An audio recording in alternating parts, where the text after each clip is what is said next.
الأطفال بتتعلم من اللي هي عايشة فيه. فإذا كان طفل عايش طول الوقت منتقد أو عايش في انتقادات، هيطلع طفل مدان أو حاسس إن هو هربان أو مدان طول الوقت، وهيطلع ده على أسرته ويبقى شخص دايما حاسس إن هو بيدين الآخرين. وإذا كان عايش طول الوقت في مكان عدواني وفي عنف، طبعا هيبقى شخص عنيف ويتعلم المعارك والعدوانية طول الوقت. وإذا كان يعيش في جو يملأه التنمر والاستهزاء، هيكون شخص ضعيف الشخصية.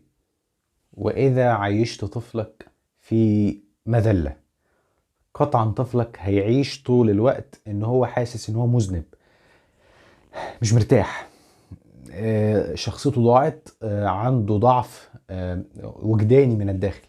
ولكن على النقيض، لو انت علمت طفلك انه يبقى عنده تسامح، قطعا هيبقى عنده احساس بالصبر والاحساس بالقوة تجاه الاخرين، لان انت الشخص اللي بيسامح دايما اقوى. واذا عاش في جو مليان او ملآن بالتشجيع، فقطعا الطفل هيطلع عنده ثقة بنفسه وعنده قوة شخصية.